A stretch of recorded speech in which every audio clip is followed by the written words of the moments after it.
Awesome. Awesome. Very good. Okay, cool. So what I'm going to do is I'm going to go ahead and get started. I want to go through some content that I know you all will really enjoy, and it'll really help kind of make sense, regardless of where you're at in the program. It'll help kind of piece together the debt management side of things, debt settlement, if that's applicable. It's going to help kind of piece that together, as well as budgeting with money mastery and how that's going to look. So what I'm going to do is I'm going to go ahead and share my screen here. I have a very short PowerPoint on this because I want to do a lot of share screen. So I'm going to kind of going back and forth, but one moment here. Perfect. And then we'll go ahead and press play. Okay, perfect. So I created this PowerPoint to kind of have something to go off of. And like I said before, what I'm going to do is I'm going to kind of break down some key components that all play a very important role in the program, as well as debt management and all that. Okay. Now, the one thing I want to talk about real quick, and feel free to jump in the chat. I'll open up my chat to make sure I can see that. So I imagine all of you are set up through Smart Credit right now. I'm assuming, is that correct? I see people shaking their head, everything. Okay, cool. So this is why I want to make sure everyone understands why we utilize Smart Credit. One, it's a preferred option because it allows us and you, but we use it as a tool to access a detailed 3-bureau report and all the details. So that way we have awareness and clarity of what's going on throughout the program. That's so important. That's a big reason why we kind of push back a little bit on like Credit Karma and stuff, because you're not getting everything you need. Like for instance, Credit Karma is 2 bureaus, limited data. It's more of a summary. It doesn't give you the clarity that you actually need to even work on your report. So that's a big reason. But I want to talk about some really cool things that Smart Credit provides additionally that I highly recommend that you utilize if you are not yet utilizing it. Okay. So definitely allow our team to pull the 3-bureau report at the right time at the end of your round. Okay. Because our team will do a full audit, what's changed, what it looks like, what we're doing next, and then our recommendations of what you should be doing next as well. But on top of that, Smart Credit Report is the single bureau report. Here are some reasons why I like using that as a coach with our clients. There could be times, like for instance, that maybe you received like an alert from an online credit monitoring and you're kind of wondering what's going on, or you're newer in the process, right? You've been in with us, maybe you're in your second round or something like that, first round, and you're just kind of wondering like, hey, what's going on? What's nice about this Smart Credit Report, it's a single bureau report that you can pull. Technically, it's unlimited at any time throughout the month. Keep in mind, I can't remember the total amount. I think it might be 20 or something like that. If you hit 20 in a month, you do have to call in and they'll open up more to you. So it is unlimited, but there really should be no reason to pull 20 within a month anyways. But anyways, it's a nice tool because I use this for my clients all the time. Like if we end up scheduling a coaching call, let's say, and we're in the middle of a round or maybe like a week or 2 weeks out from an end of a round, and I'm just kind of curious to see if there's any movement, I'll pull that single bureau pull just to get an idea of what's going on, in case anything that pops out that's worth us knowing. It might be forecasting out some positive changes, which is sweet. But then on top of that, it might also show us like if something did randomly pop on in the middle of a round that you got an alert of, we can take a look at that and then decide, hey, is this something that we want to make sure we address in the next round?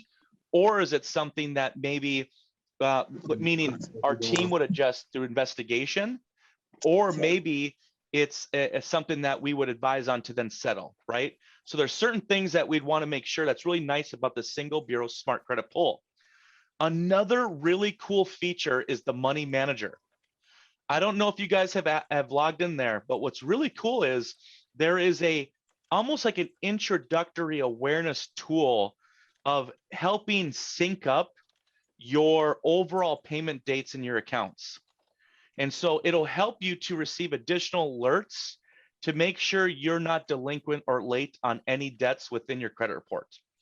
So it's actually really cool, and it gives you more insight as to certain spending habits within the report itself. This is all included. That's what's really cool about what we secured with Smart Credit. We literally secured all the bells and whistles at the discounted rate for our clients, which is really, really, really nice. So I wanted to spend a little time to highlight that so you guys understand the reason why we use that and why it's our preferred tool. But the most important thing that I wrote here is this: online credit monitoring equals awareness. Okay, that's exactly what it is. Because once again, we all know this. Some of you were on my last workshop for the mortgage workshop, and I talked about this. Our program is more than repair, So in order for us to be able to, oh, let me mute. Sorry there. So sorry if I mute you, just so that way everyone can hear and everything. That's why in our program we make sure that we're always honing in on repair, of course, strategic credit building, and debt management. Well, we need awareness of what's going on in these two areas as to how it's impacting your profile and scores. Here's something that I love to tell my clients because it's so true. If you see your Vantage scores improving, what do you think your FICO scores are doing? They're going up. Yes, they're different scoring algorithms, and yes, the numbers are different, but it's a very positive sign. That's something to me that I like to tell my clients because it's very easy to get caught up in the different scoring algorithms and getting confused and all that. But here's the thing: lean on us on when to move forward when it comes to lending and all that. That's the whole point. But what's nice is if you see improvement, it's across the board, which I think is super powerful. All right, now I'm going to talk a little bit about repair, not a ton, but I want to talk to it specific as to how it's going to relate in the program to debt settlement.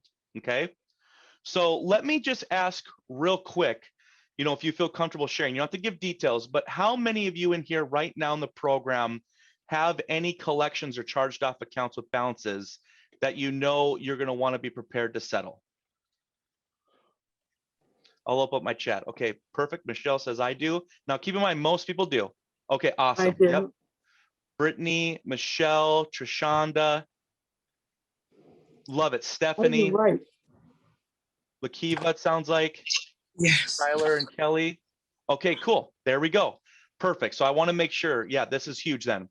All right. So with that being said, here's something that's important to know. So utilizing Credit Life, what's one thing that we do that's very different from other companies is we utilize both credit bureau investigation strategies as well as direct to creditor and collection strategies when it's applicable. It's not just bureau, okay? And so the reason why we do that is on the bureau side, what we're looking to do there is we're strategically challenging accounts, the reporting history and aspects within that in a way that's shown to be difficult based on the history in that account and all the details. It's done in a way to ultimately is more difficult to verify, and at any point the creditor in question is unable to, the credit bureaus delete that off the report, repair or delete, because no longer valid verifiable information. They can no longer sell it because the bureaus sell our information for a fee. That's how they make their money. And as it's coming in, there's no real verification process happening. It's very streamlined. So that's what we're working within is the Fair Credit Reporting Act, the law that gives us the right, but the responsibility falls on the client or on the person to do that. So on the bureau side, we're strategically challenging the history, okay?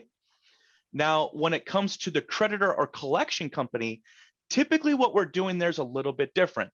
On the collection side, this is where we work within FDCPA, okay? It's another set of laws that comes with the collecting, basically. We want to make sure that if you have some collections, we want to challenge in a way the validity and their ability to collect on it initially to see what they got, okay? So a lot of times what we'll do is we'll challenge them directly, in which some clients, in fact, I don't know, I can't recall, but I think someone on here, oh, sorry. Let me see if I can mute there so it's a little bit easier. We've had some clients where this doesn't happen every time. I'm just saying it can happen, where some clients receive a response on a direct collection company where they've decided, hey, we're no longer going to collect on this debt. and they're not selling it off. They're done. And the reason why that may happen is there's times that if they literally, let's say they purchase a debt in a large bundle. There we go. I think there we go. If they purchase a debt in a large bundle, and if they don't have the proper information to validate their ability to even collect on it, they then may opt in to say, hey, we're no longer collect on this debt, we're moving on. That may happen. It has happened, and that's if that does, that's a huge win. But also what it opens up the door is it opens up an opportunity for us to see how they went about validating that debt. And based on that response, we can then use that in our investigations follow-up to continue to challenge that. We use that as information to strengthen our follow-up investigations. Now, remember, the credit repair aspect is very important, of course. We're trying to repair as much of our past that's negative, that's weighing us down. But that is one part of the process. It does not mean that that alone will get you to your goals. It's like a bonus. It helps us get there faster. But that's why you'll see tonight and moving forward, you're going to see a ton, why I spent a lot of time on the debt management credit building, because that will directly result in you getting to your goals long-term, short-term, and long-term. And the repair, boom, gets us there faster, okay? Now, here's the rule of thumb. Now, when I say rule of thumb, this is for most, but it is always, trust me when I say this, it is always specific to your situation. This is why open communication with my team and I is very important, so we understand that, so we're always maneuvering specific to what's best for you. But rule of thumb is usually we're going to want to investigate collections 1 to 4 rounds, okay? 1 to 4 rounds is very important. That to me is like the first phase. We're really hyper focused on repairing as much as possible. And then based on what gets deleted, that let's say it was a collection or charged off account with a balance, we have an accounting of that, which then we would educate you and recommend, hey, this was removed with the balance. This may be something that we look to now to start settling out. Okay, which is super powerful because once it's deleted, your credit's improved, your position has improved, and now the sole focus is to settle for the least amount possible. I'm going to talk about that tonight, how to do that, okay? That's super powerful. It's more powerful than payment for deletion all day long, okay? And I'll talk more about that later too. Now, same thing, school loans. School loans are not treated the same way. It just depends. Now, if it's a federal loan versus a private loan, the private in a way would, okay?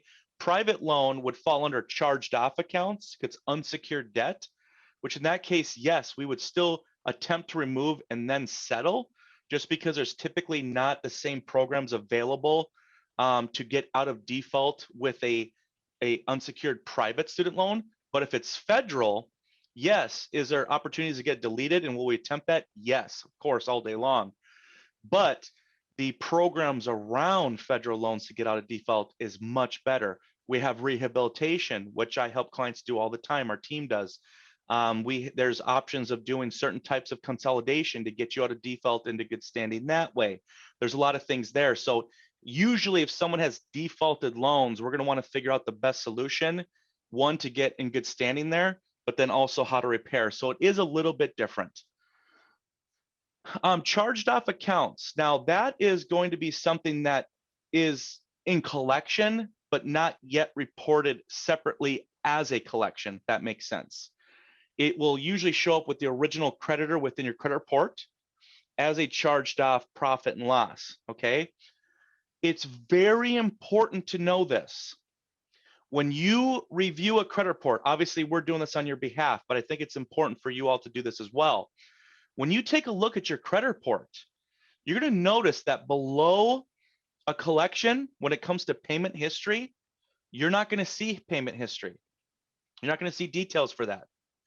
Because technically, when an account has been sent to collection, it is a derogatory debt, there are no payment terms. It is a debt that's outstanding and owed. There's no terms.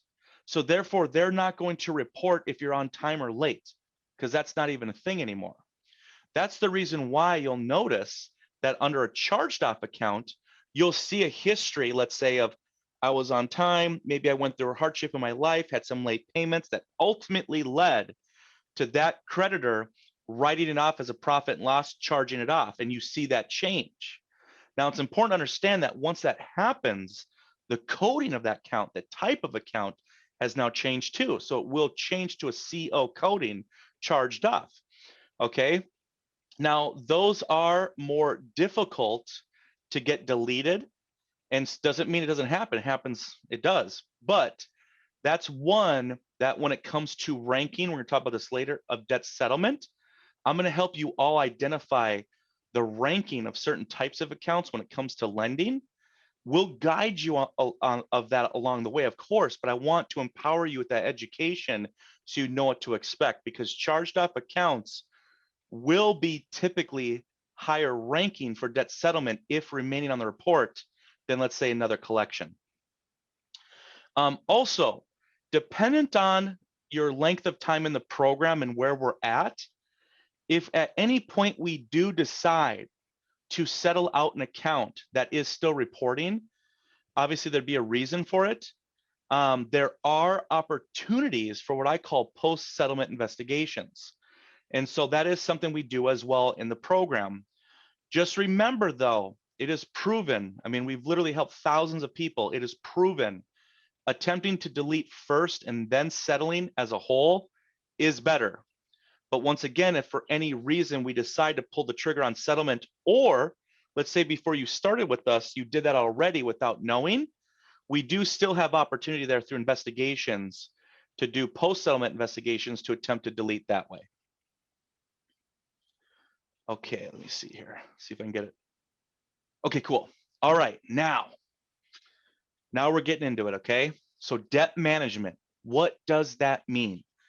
Debt management to me is this: debt reduction strategies, debt settlement, and budgeting, okay? Real quick, it looks like Kimberly has a question. Should a car that was repoed then brought current and returned keep reporting as a charge-off after the car was returned? Typically, yes.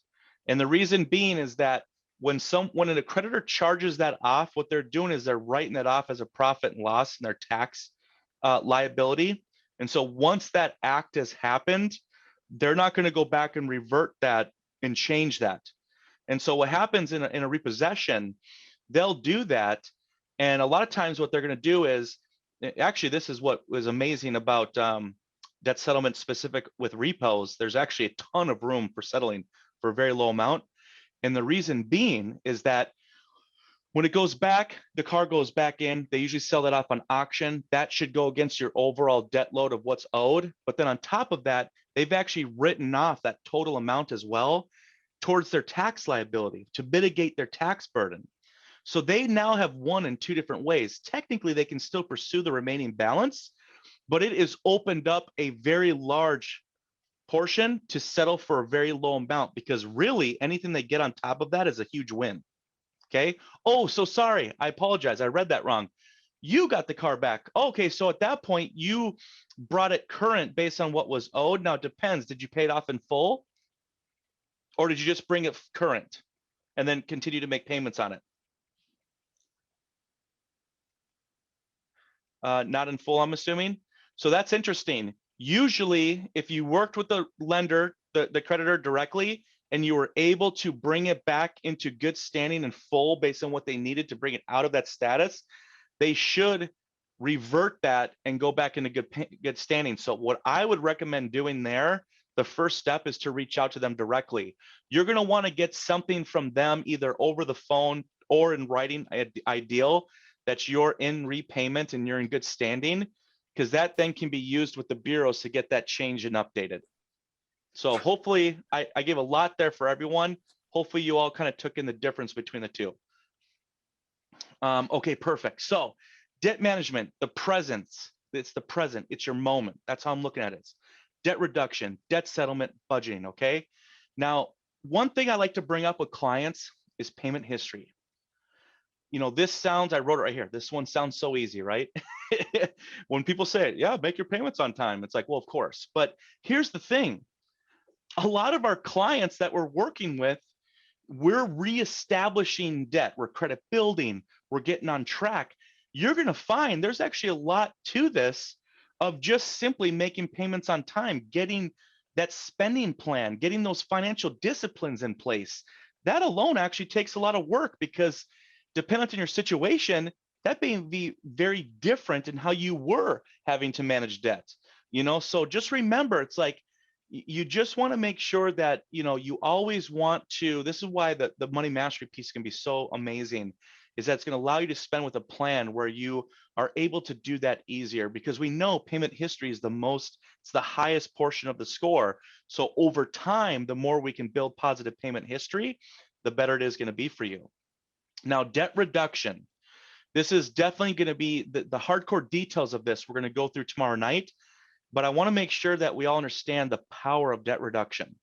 Now, remember, in the FICO scoring algorithm, 30%, a third of the pie, is based on the management revolving accounts. You have the power there. I mean, this is huge. Now, what we're going to go over tomorrow is how to set that up in a way, the debt reduction plan, that will maximize FICO score improvement potential, which we've talked about, the 1 to 3%, but it's more than that. I'm going to really lay out the plan for you guys. If you already have, like, let's say credit card debt, we're going to do it in a way that's going to allow you to save the most amount of money, improve scores the fastest, and get to that perfect management to maximize your overall potential. It's going to be amazing. I can't wait to go through that with you guys. There's also times in debt reduction that if for any reason we're looking to restructure debt, let's say, like for overall more buying power, this is where student loans come into play a lot. We help a lot of people with student loans if they have a goal of being approved for a mortgage, that if that overall debt load and what the monthly obligation is, if there's opportunities to restructure that debt in a way to lower the monthly obligation that will be approved and accepted by the underwriters, we'll do things like that to also help with debt management, I would say, to build and create more buying power. Okay, so keep that in mind. That is something that is also available. And then we're talking about debt settlement. Okay, so remember, ideally after deletion, between 1 to 4 investigation rounds, we're going to focus on debt settlement on what's been deleted. Okay, what to do, how to do it, all that. Okay. Also, after that, we're going to be going into what's called a debt settlement phase. Now, we'll continue investigations and repair, but with that, we're going to have a certain ranking of priority based on what remains, on what to hone in on in settlement. And I'm going to talk about that soon when we get into the next page of debt settlement negotiation, but we're going to have a ranking of priority there. Okay. Now, it looks like we have a question, so I'm going to go ahead and bring that up right now. So we have, this may be early, but while we are waiting for the initial letters to process, should we still be saving to have the funds available for a set number and then focus on paying down current debt already on? Okay, that's a great question. Okay, I get what you're saying. So you're wondering, hey, we're new in the program, we're new in the process, we have debt that we want to pay down. When you're current on your debt, want to bring it down, but you also want to know, should you be focusing on savings for debt settlement, or should you hone in on debt reduction? Is that what you're saying? Let me see if she'll reply real quick. Yes, okay, that's what I thought. Okay, great. So here's what I think there. It depends. Now, when we all know that when we improve our credit profile and score, it opens up opportunity to save money. Okay, so with that being said, what I like to do with clients is I like to find out, based on your credit profile and goals, I'd like to identify things like that. Hey, if we get to a certain threshold improvement, what does that look like for overall potential savings? If that's something that exists, then ideally what we'd want to do is go super hard on repair, debt reduction, to maximize score improvement, to open up that type of opportunity. Because if we can lower overall, increase cash flow, lower your overall debt outgo, I should say, then we can then allocate that towards debt settlement as well. That's typically what I like to do. Now, if for any reason that may not exist in the short term, then what I'd like to do is really hone in on repair, of course, always. And then what we'll do is we'll put together a debt reduction plan, but we're going to make that plan maybe just take a little bit longer. Because remember, the 30%, the revolving piece is always there for us. It's not like that goes away. So we'll, as soon as those ratios lower over time, it will always bring up the score. I want to make sure that you have the ability to settle within a certain amount of time if something's deleted, to avoid the opportunity or the chance of it getting sold, re-reported, and then hurting you, because that's a bigger blow to recover from. So hopefully that makes sense. It really is, we have to evaluate both sides, okay? So what I would say there is definitely make sure, when you're new in the program, so you're gonna know this as you work with us, communication is so important. I talked about this in my last event. Communicate. Do not hesitate. Don't ever think that you're bugging us, obviously. And I would say it makes the most sense to utilize our online portal, the note section, or email support@yourcreditlife.com. Make those your two primary forms of communication. The reason being is this: if you do it that way, everything is automatically put in a history within your file for us. So it makes it very transparent for our entire team to always know what's going on. That's better for you, better for us. And then also, if there's anything that requires coaching expertise, we then can bring in the coach, the senior coach that you're working with in our team, to help make decisions for you and recommendations. Or if it makes sense to schedule a call, we'll do that. So leveraging my support team is the best for quickness of response, and also helping them navigate to always point you in the right direction. It's very sweet. Okay, cool. So if we talked about debt settlement, we're going to talk about negotiation strategies here soon. But remember, ideally at first, it's after deletion within the first 1 to 4 rounds. Based on what's deleted, we want the opportunity to go in there, settle for the least amount possible. That's the initial phase of debt settlement. And then budgeting, okay? This is my favorite thing. I should change this word because I don't like the word budget. It's like the word diet. You know, people are just like, ugh, you know, I know I need to do it, but I don't really want to. I want to have pizza tonight. So it's, you know what I mean? So it's kind of like that. You know, to me, it's spending with the plan. Okay. So with that, it's just really gaining a better understanding. I always grab my comb for some reason. Jeez, it's like a mic. To me, it's gaining better understanding of what's coming in, you know, what's our income take home looking like, and what's going out, and really knowing what that looks like. Okay. When you gain clarity in what your outgo is, you now can start taking control of where you want that to be going.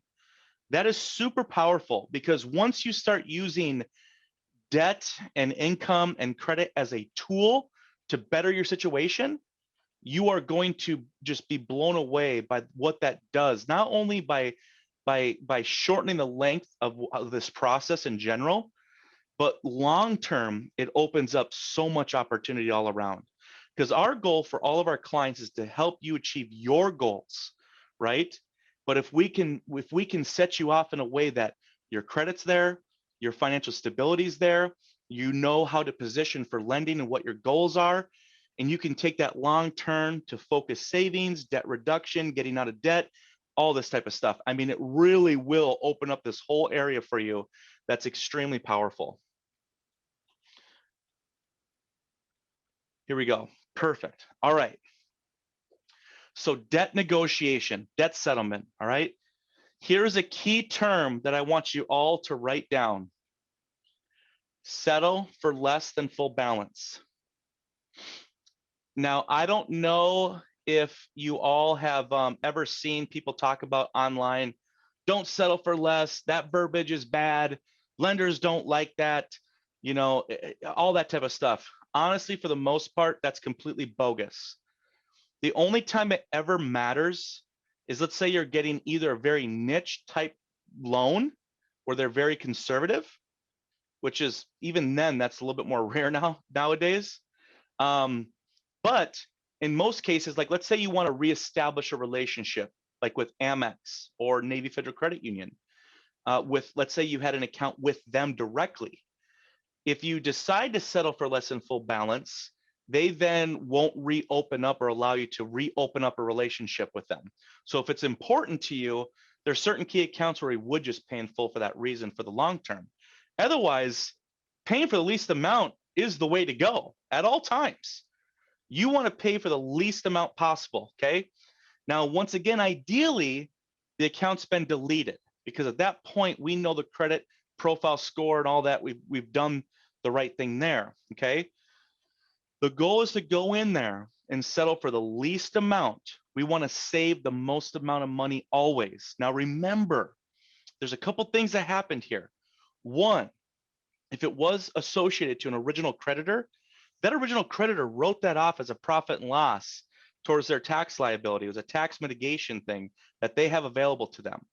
Okay, so don't feel like, I know that there might be a little bit of like a moral compass involved at sometimes where I know I did this, I know I had that, I just want to pay them back. I'm a very transparent person, and I have a lot of morals as well, but I just know how it works in that industry, and there's no need to do that, right?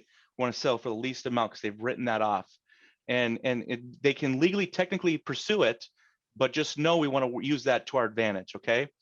Now, when it comes to collections, either they're a third party in a contract representing the original creditor. So at that point, they're an extension of that original creditor still. So it's the same thing. We want to negotiate for the least amount. Or they're a wholesale debt buyer type collection company that purchase debts in large bundles.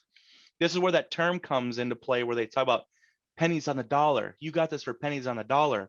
Well, the reality is they got an overall bundle for a low percentage of overall what the total amount is, but it doesn't mean they don't get paid out on all of them. They just pursue that entire bundle. So what's important to understand is that even in that situation, a lot of times if they have a performing bundle, it actually opens up opportunities to get less settlements, which is actually really cool. Tyler had a question here, landlords too.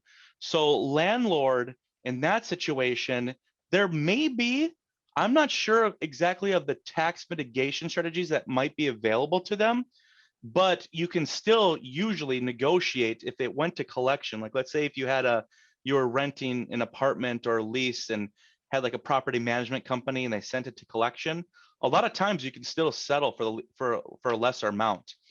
It's very rare not to be able to. There's certain companies that are extremely strict, and it's just nuts to me that they even do that, where they require payment in full. It's very rare. And then there's sometimes like with a credit union or something like that, if they're smaller, there might be times where they don't have as much room to settle for a lower amount, just because the overall amount that they're working with and how they operate is less. So sometimes they want more. But other than that, settling for less than full amount is always on the table. So if it's with someone directly, just a landlord themselves, I would say then, in my opinion, it's really about negotiation at that point. You know what I mean? It's like if we know that it was with the person and that's like they reported it to like the rental bureau, maybe it's on the credit report, but it's on the rental bureau, let's say, or we just know it's out there. At that point, it's just negotiation dialogue to work, position yourself in a way to present a case, almost not like a legal case, but hey, here's what's going on. Here's what I did. Here's what I'm willing to offer you. If we go in with the specific numbers, I would always do that regardless to try to get the least amount. Hopefully that answers your question. We can always schedule a call too if it's more specific. Now, also, when it comes to debt settlement, you'll see here, it typically, if we can ever strategize in this way, it's better to reach out at the end of a month or end of a quarter. Why do you think that is?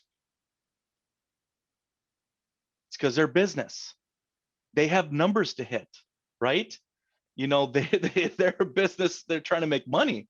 And so if you reach out towards an end of a month or end of a quarter, if any of you have been in like a sales environment, you'll notice end of month is always a big deal end of month push, end of month push. You know what I mean? Like that's a big part. So know that, use that to your advantage because it gives you a higher probability of getting on a phone with someone that is more willing to negotiate and get a deal done.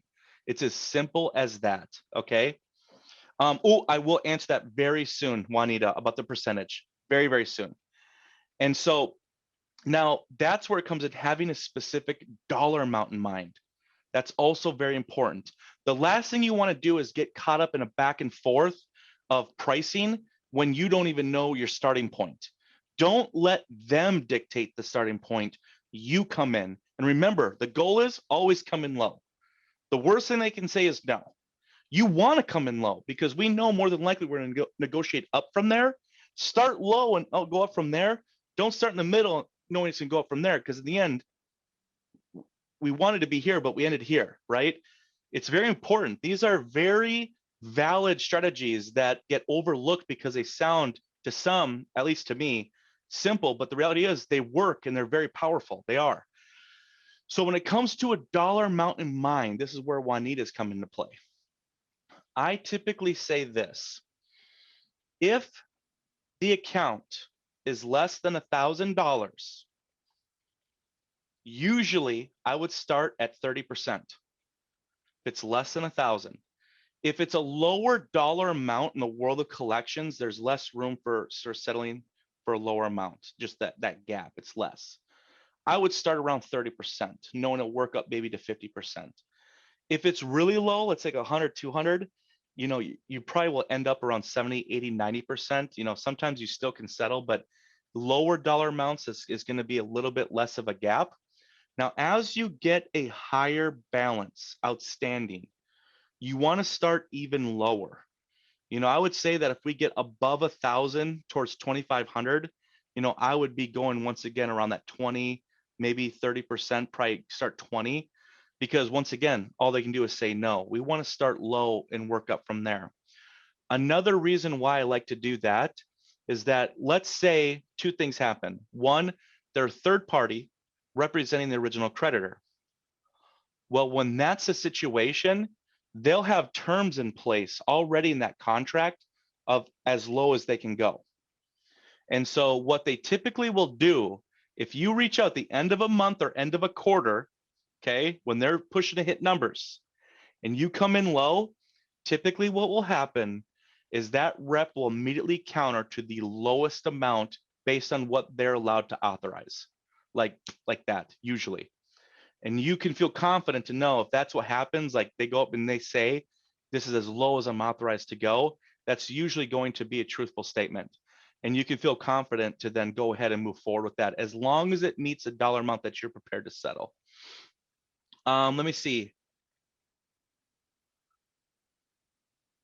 So when it comes to, I'll talk about pay to delete at the end of this page to kind of break down my thoughts around that. It's something that we want to do if it makes sense, but the negotiation around that's going to be a little bit different. So I'll bring that up here shortly. Now, another thing, let's say you have an account. This is more applicable in two scenarios. Let's say you have an account that's been deleted, or you receive a new collection notice, a dunning notice is what they call them. And the way that you know that is it'll be like, hey, we're ABC collection that's originating from, whatever it is. Here's the amount. But important at the bottom, it will always say, if you dispute the validity of this debt or portion thereof, you have 30 days to do so. Okay. And some other jumbo, that's the most important line. When you see that, that typically means it is a new collection or dunning notice. Okay. So 9 times out of 10, that's not even on your report yet. So in that case, in that situation, ideally what we'd recommend, either deleted or not yet reported, is to engage in debt settlement if we can right away. One, it's already been deleted to avoid the chance of it being sold and reported, as we talked about before. Or if it's a new collection, we want to prevent it from reporting. Okay. And so at that point, what we would do is go in still with that same, what I talked about here, having a specific amount in mind, up front in your mind. Hey, I'm going to start here, 20%, 30%, and I'm willing to go up to X amount. You know that you have a dollar amount in mind. and then you enter into that. Now, if for any reason we're not in a position to financially do a one-time lump settlement, even if we have savings there, and we really want to make sure it doesn't report or it's already been deleted, we don't want to re-report, don't be afraid of monthly payments, okay? If necessary, to avoid the debt from being sold and reported by a new collection company. Enter into an arrangement, okay? So once again, if you're working with us, we will help guide you through that. Now, if you receive a new collection notice or what you think might be, send that in to us right away. The best way to send that is sending that to results@yourcreditlife.com. Results@yourcreditlife.com. We have a full team that all they do is analyze that as it comes in.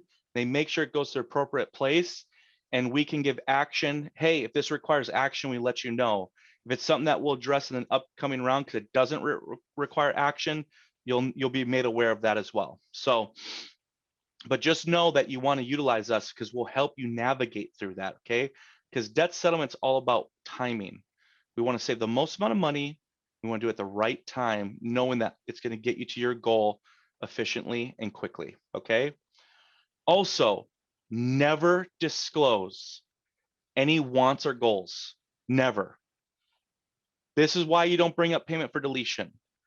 Don't bring up the fact you're trying to get a mortgage. Don't bring up the fact this is holding me back from something. Don't even do that, because that rep's going to know that. Now they can pull on that emotion because they know you want something, okay? It's not even worth it. Keep it very black and white. Hey, they're going to go through the thing. This is an attempt to collect a debt, all that little mumbo jumbo. Okay, boom. All right, let's say it's $1,000. This is a great line that I would use every single time. Hey, I'm reaching out. I'm working on sorting through my debt. I want to go through and get right on these things. I want to get caught up. But here's the thing. I have no flexibility in my budget to do any sort of monthly payments. Okay. We're already very tight. Now, I see that this is showing, this balance. I have $300.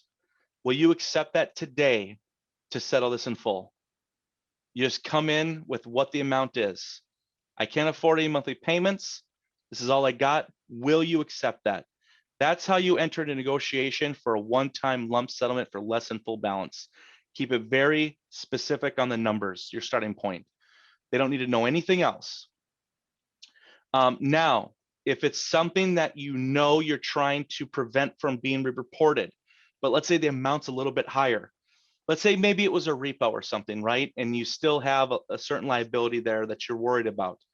Well, one, I would actually still negotiate a settlement and enter what that is, and then bring up the fact that you want to do monthly payments. Now, if they go back and say, well, we can't do that, but we can do this, at least you're still entering to a plan that you're getting a settlement for lesser amount with payments, okay? So remember, that's an option. Real quick, we have a question here. So I'm gonna touch on the pay to delete in 2400 here. And then also it says, side question, is there a video or class on how to use a client portal? Yeah, awesome. You know what's so funny? I'm creating that right now. I'm gonna be putting all that together for everyone to make it easier. And we are gonna be implementing this. The coaches are gonna be doing this actually for all their clients. They're going to do their own workshop that's going to be for their clients to kind of help address questions. And in there, they're going to have a welcome workshop for new clients to actually live go through how to log into your portal, how to use it, all that. That's something that we're going to get started on very soon. We're pushing to get started on that next week. But I'm also putting together some video resources to explain that as well for our clients. Okay, cool. So now I think it was Juanita. Yeah. So 2400 is a pay to delete situation. So here's the thing. If we know they do payment for deletion, or let's say we want to know they do payment for deletion, we don't know yet. Here's the way that if we know we're going to enter into negotiation, something that we've agreed upon between the program and you, yes, let's do it because we know there's a reason. It makes sense. We want to do exactly what I talked about here. Specific amount in mind. Start low, work your way up, all that, okay? And then you bring up payment for deletion. Do you offer payment for deletion? Don't start with that because that would actually be qualified as a want. You know, if you start, hey, I want to do payment for deletion for this, don't do that. Just keep it very specific to the numbers only. Then bring up the wants at the end when you've agreed upon a price. Okay, that's so important to do it that way. Okay, that will help out a lot. Now, Juanita, I don't know for sure. I'll have to take a look, but is this something that you know that we're saying, hey, let's go ahead and pull the trigger on that for a certain reason? Or are you thinking it makes sense to move forward with? Okay, you were advised. Okay. Now, let me ask you this. Is it something that was deleted, or we're saying, hey, we've gone through a few rounds, we're thinking we just pull the trigger and negotiate a low settlement? Is it already deleted, or are we saying pull the trigger and then just settle it for a certain reason? Do you know? Okay, so yes. All right, then we do exactly what I talked about there. We want to go in, so 2,400, you know, oh, I don't have my calculator by me. I would start once again around 25%. Don't keep it exactly at 25% where it's like, you know, a certain amount in cents or anything crazy, you know, round it, you know, so it's like a round number. You know, just for easy purposes, let's just say we'll do like, um, we'll just say 500 bucks, right? You start out say, hey, here's what I'm going, and with COVID that has happened, you know, I would bring up, say, hey, look, COVID has impacted us greatly. I have no flexibility in my budget when it comes to payment plans. I can't do that, but I have $500 I was able to secure. Will you accept that today to settle this in full? And start there, work your way up. Once you come to a number that you feel good with, you know you're saving money, then bring up the wants. Also, do you offer payment for deletion? How does that work? You know, they'll be able to tell you if that's a part of their protocol or not. You know, if they say they don't, then that means they don't, you know. But if they say, yep, that's how we do it, this is how it works, then they'll get right into it. Because if it's part of their business practice, they're going to be able to speak to it right away. Okay. Definitely keep us updated as to how that goes. And also, one more thing, if you want to, I know we're talking about it now, but if you're wanting more specific guidance to your profile and that debt, log into your portal or email support and just say, hey, I was on the 2-day workshop with Jared. He said to go ahead and email in. I'm looking to settle this debt that you recommended. Can my coach send me a video on how best to do that? Just boom, do that, because they'll speak specific, seeing your entire file in front of them. Okay, so definitely do that. Okay, perfect. Let's go on to this. All right. We're going to be going through this tomorrow night. I'm really, really excited about that. I want to go over the steps to money mastery, mastering your finances, spending with a plan. You know, it's I heard a term today. It's so funny. It hit home like crazy knowing we were doing this tonight. And I loved it. It was on one of the people I follow on social media. They said, you want to get to the point where you put your money to work as hard as you work for it. I love that because it's exactly how I feel. I've always said to everyone, we need to flip it. A lot of times people look at credit, debt, and all this as a negative. It's associated with something that happened in our past that's holding me back from getting what I want. It's a negative, right? My parents didn't teach me this. I didn't get this. It's negative, right? We're going to flip it to a positive. It's going to be a tool to get us to what we want, right? And that starts here, financial. It's so important, okay? Now, step one, setting up a financial plan, okay? We're going to be going over that tomorrow night. We're going to help you do that. The budget, what's coming in, what's going out, okay? Setting up that plan. Step two, we're going to start tracking expenses daily. Now, don't get overwhelmed by that. I'm sure you're going, what? With the app, it is so easy. Right from your phone. It's so cool with the app. Let's say you fill up gas. Go to gas station, boom, filling up gas. Go to your phone real quick. You put in what you spent. Automatically updates to your overall spending plan, and it'll show you how much you have left in that category for the month. It's amazing. So all it really takes is tracking and getting the habit of doing that, okay? Now, don't get down on yourself if you don't do it perfect at first. It's just something you have to get used to doing, okay? But just make a commitment that you're gonna do this, because I'm telling you right now, you're gonna love it if you do it, okay? Step number 3, establish a savings app. Let me see here real quick. The money mastery. Yes. So money mastery that we have established for all of you. Yeah, no problem. You'll get access to that, but it also is an app, a phone app, which is really cool. We're going to step 3. We're going to establish a savings plan. Now, this savings plan for us in our program is going to be for a few different reasons. One, could be overall savings in general, which is great. Could also be for debt settlement. That's going to be a big one. I want to show you guys how we can do a savings plan for debt settlement, as well as if you're looking to be approved for a mortgage, we can evolve that into a savings plan for the mortgage as well. Okay. Gaining clarity, I'm telling you right now, will empower you so much to realize that it's all within reach every single time. I know without a doubt in my mind. Step number 4, we're going to set up a debt payoff plan. Okay. So initially, that debt reduction plan, and once again, it's going to be specific to your credit and your situation. But usually, we're going to first hone in on any sort of revolving accounts, because that's where we can really squeeze in and maximize our point improvement potential. But then after that, later, after you secure and get to your goals, we can really elevate that plan as a whole as to actually paying off all of your debt strategically over time to reduce the overall term involved and reduce significantly the overall that you pay in interest. It's amazing. Step number 5, we got to learn the rules, right? Money mastery. What are the rules? So one, the first 4 steps are really more the actions that we're going to be doing. Step 5, and I'm going to show you guys this when I show you the website here in just a little bit. We want to learn the rules, right? So with Credit Life, you know you're working with us. There's certain things that we're teaching you when it comes to credit, debt management, credibility, and all that. It's going to be very nice to implement the money mastery principles as well at your own pace to just really understand, because the more that you gain that knowledge, it makes it so much easier to make informed decisions because you know what it's going to get you.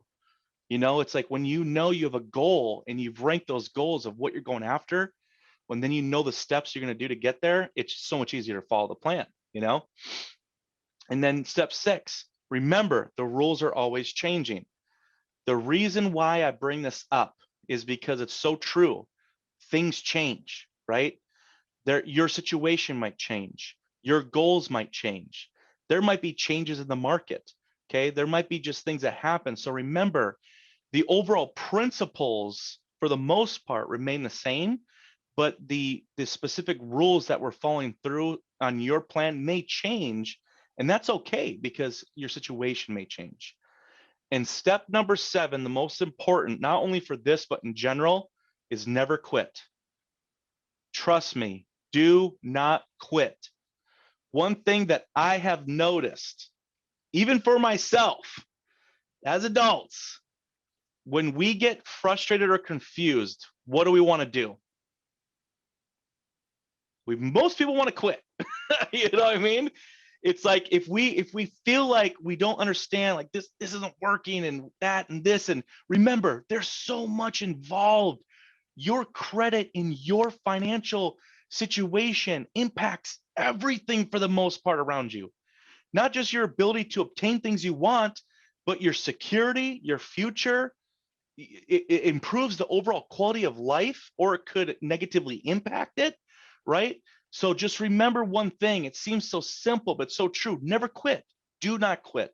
That's why I love so much that you're working with us. And I really love the fact that we're rolling out all these workshops, because I want to give more.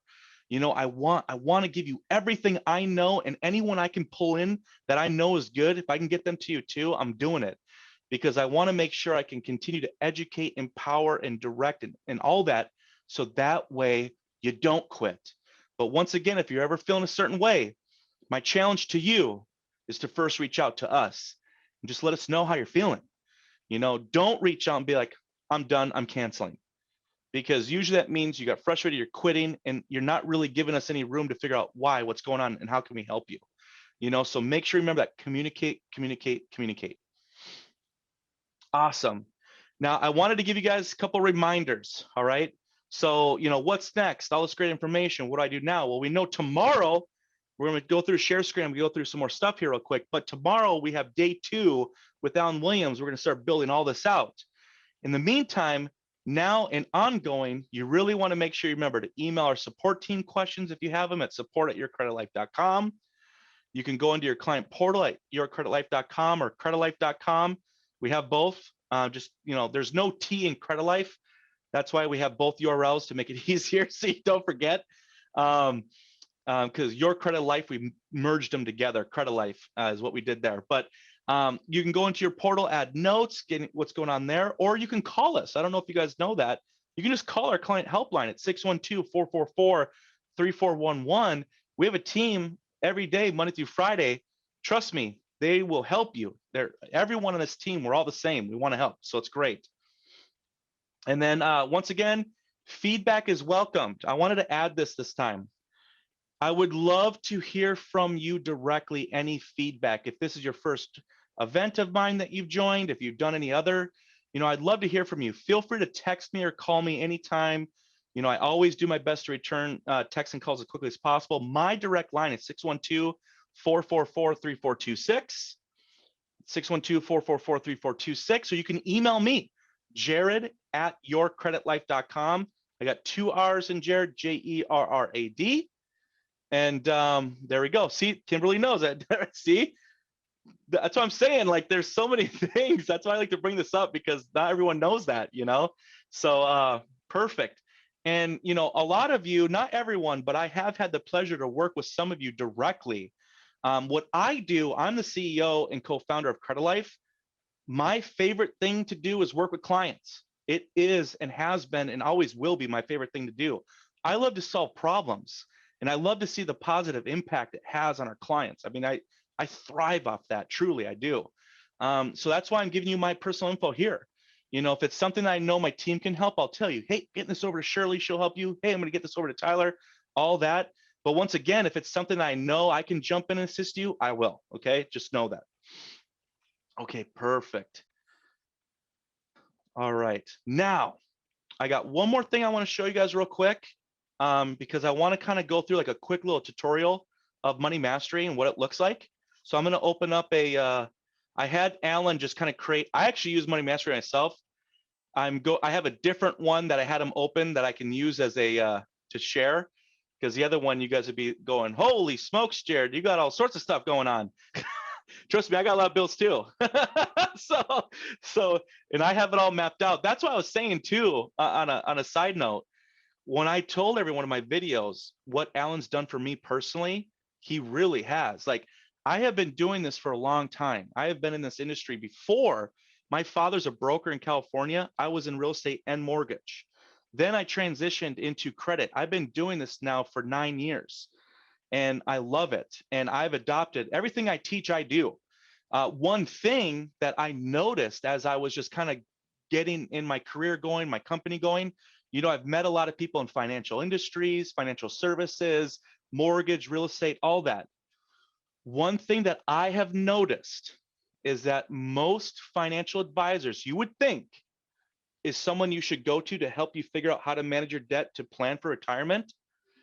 It is very rare that they are even equipped to do that, and they probably don't even want to. The way financial advisors work is they want to help you. They get paid off your investment portfolio. So they want to just, take over. Hey, what do you got? I'm going to take it over, because they get paid commissions on that. And hey, what funds do we have to put in here? And don't get me wrong, I'm not trying to any way like downgrade that. It's great for someone who is in that position to do that, because they're professional. They can make your money work for you. But if you're in that middle spot where it's like, I know I want to do that, but I have a company 401k, but I'm working on my credit, and I really just want to understand how to manage money so I can do those things. Well, that's what this is. That's what we're doing now. Like, I have a huge focus on this area now, because I was able to take that in for myself, and with Alan's help directly. And what that has done for me has allowed me to do so much. I have been able to do so much for myself and my family, and it also positively impacted my business, because then I was able to take that knowledge of truly mastering money management to all things. And I just make better decisions because of it. and it's allowed us to grow, so that's why I want to make sure, like, I like working with that type of person who's like, hey, I'm in this area, like, what do I do? Because those are the people that need the most education. It's true. It's like there's this huge sector that people don't even like tailor towards, and that's all of us. It's like, well, what the heck is going on? You get stuck in this area, so that's why I want to help people get out of that into the next level. Okay, so I'm going to show you guys Money Mastery. All right, perfect. So here is the site. So right now I'm showing you the actual site. So you can log into any, any site, any PC, laptop, tablet, whatever. Boom, here's the site. Now, when you go onto it, some really cool stuff that I want to show you. Just kind of breaks down. Alan has a really good podcast there that he did. I really liked it. The 10 money mastery principles right here that you're really going to learn more about, which is awesome. A lot of great testimonials of people. I mean, I love Alan's methodology. He's exactly like me. It's like, hey, I'm not here to tell you what you can't do. What I want to do is show you and find out what it is you want, and I'm going to show you how to get there. That's what it's all about. It's not my role to tell you what to do and what not to do. I'm going to tailor towards what it is that you want and show you the best way to get there. So it's really, really cool. But once you log in, should allow me to, okay, good. Sweet, it's working. Awesome. So when you log in to your portal, the very first page kind of looks like this. It's like a newsletter. You'll get some updates on here that they kind of put out. You should see our logo. Then you're in the right one. That means that it's the one that we're paying for, okay? And once again, what's really cool is we secured, just like we did with Smart Credit, we secured all the great stuff on here too. In this case, we were able to secure it even better. We're paying for this for you completely while you're in the program. So it's awesome. One really cool thing is I would check out My Education, okay? The first things that I would start out with is this right here, okay? The 7 steps to money mastery and the 10 principles of money mastery, okay? These are done like courses. So it's at your own pace. So I'd recommend, like, if you're, everyone's a little bit different. Sometimes, I mean, we have some clients that really get into this and I love it. But because there's that like waiting period in between rounds, that if you've done everything we've recommended in that round, you're kind of like, okay, what next? What next? Well, what I would do is go into here, and start working on this, because it's a perfect filler that 100% will positively impact you. So when you go into here, you just press get started. And then it's the first class. You just click on here. And then you watch this video. And then each one will open up the full deal. Okay. And you can track it. So you'll have your video and all the information on exactly what to do. And then when you're done, you can actually press, hey, I'm ready for more, next, or save, and it'll take you to the next course. So it's really well done. I mean, it's got some really good stuff here, and I would take your time with it. I've gone through all these myself, because when I first got started with Alan here, like, man, I think it's been like 3-4 years ago now. I spoke with him, I worked with him, but then I went through and did these all myself too. It really helped me get familiar. It really helped reaffirm everything that he was telling me, so I remembered it better. But on top of it, it helped me get familiar with the overall plan and also how to use the system better, okay? So I thought that was really important.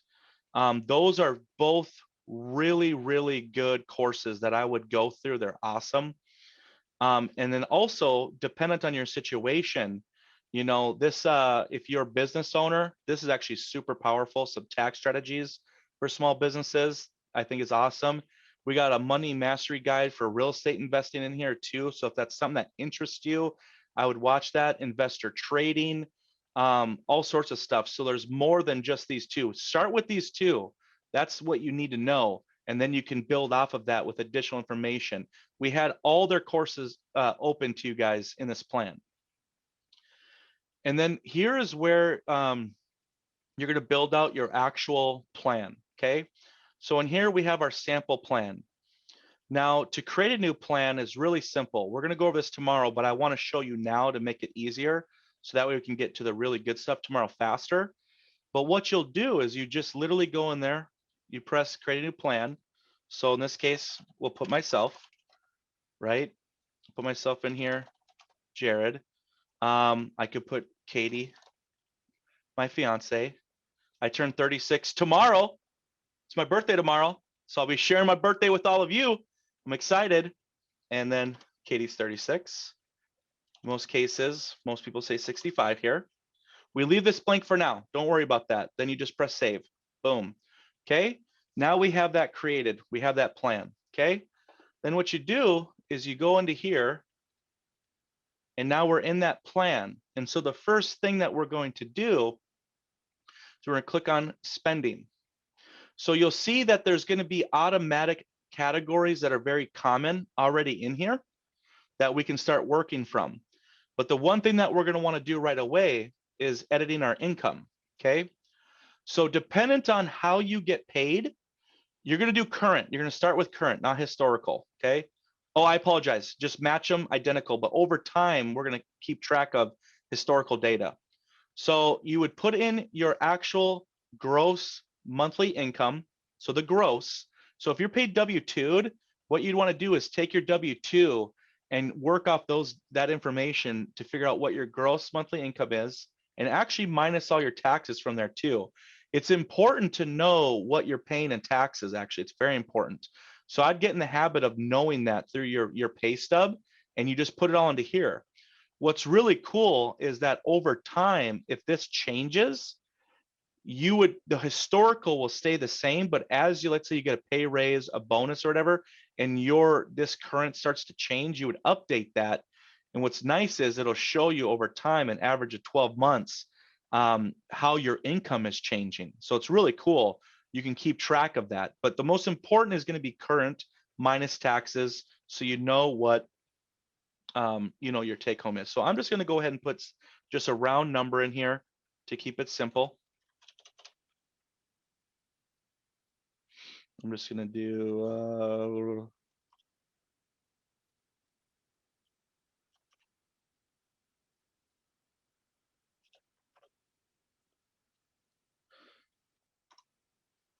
perfect. And I'll just make it the same for Katie. I just want you guys to see this. These are not solid numbers. I'm just being random here, but I just want you to kind of see how it looks.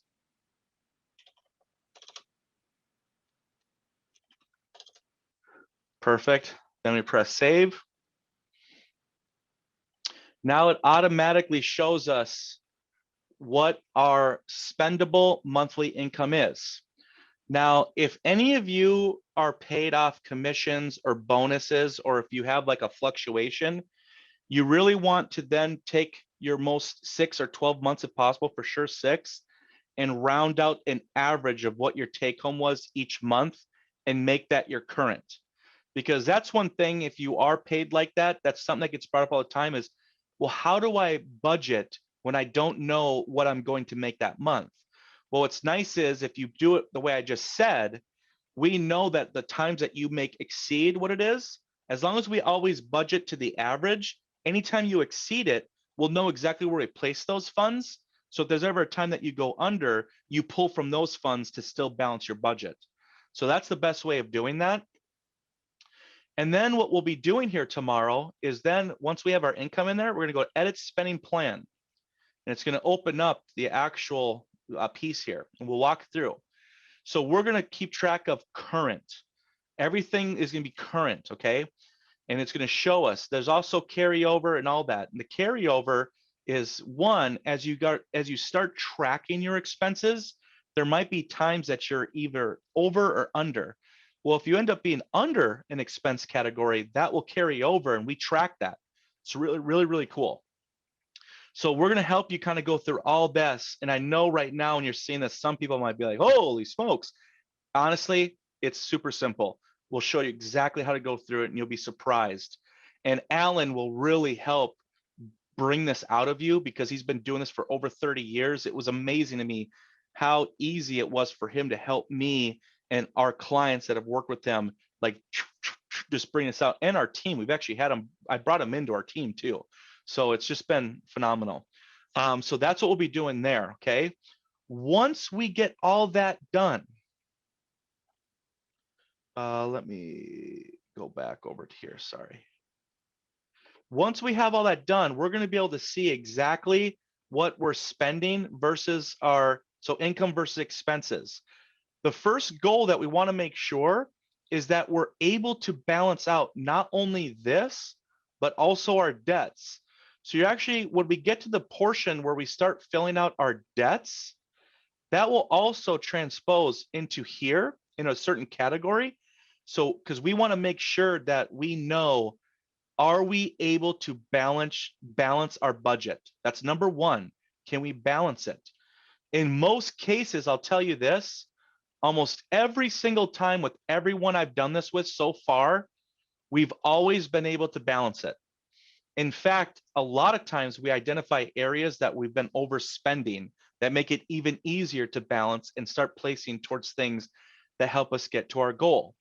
Now, if for any reason we find that you're unable to balance, that's something that's also important to understand, because at that point we might have to make either one, sacrifices to make it balance, or number two, the only other way there is figuring out how can we increase our income.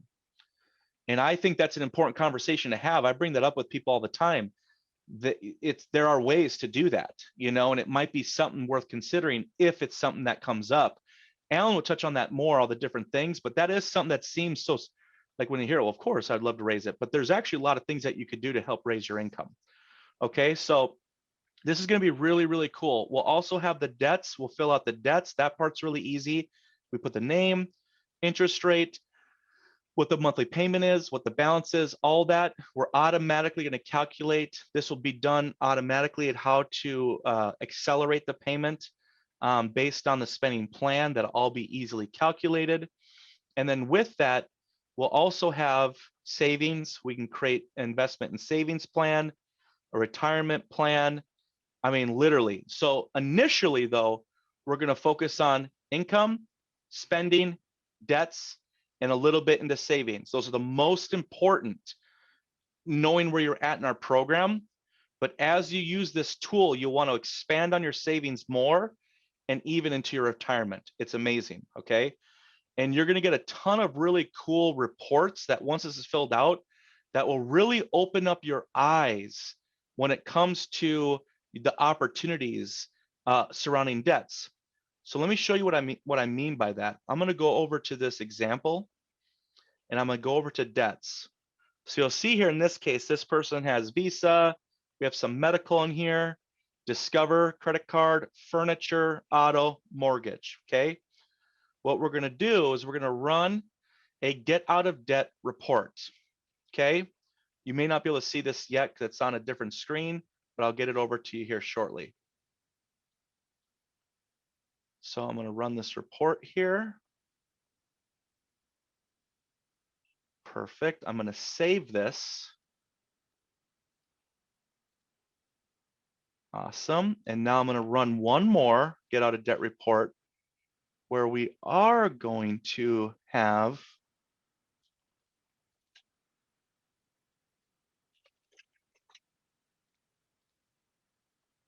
and I'll save that. Perfect. Okay, so let me stop sharing this. I'm going to show one more thing here.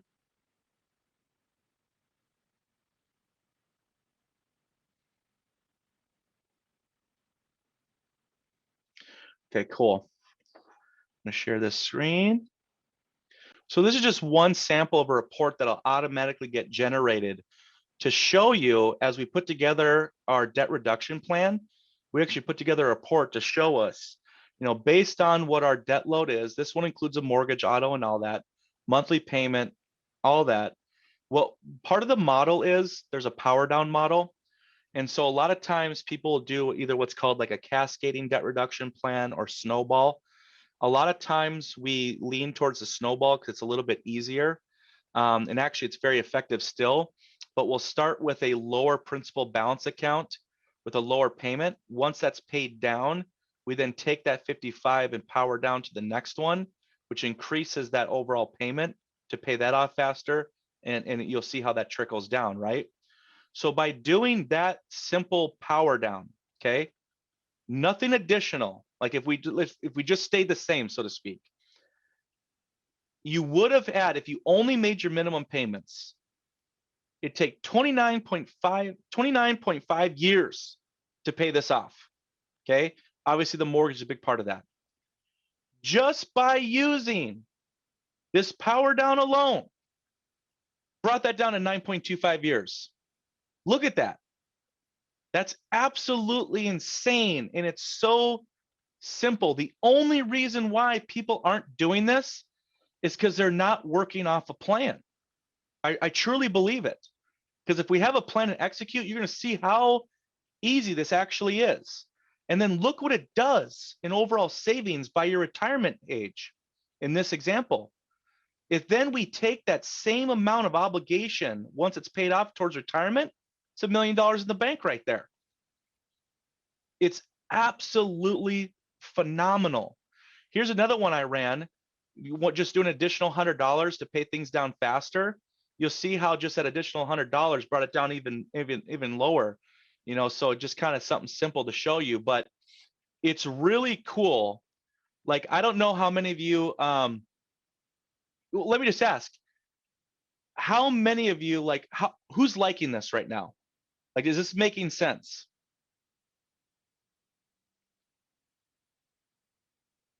I see yes, definitely. Awesome. I love it.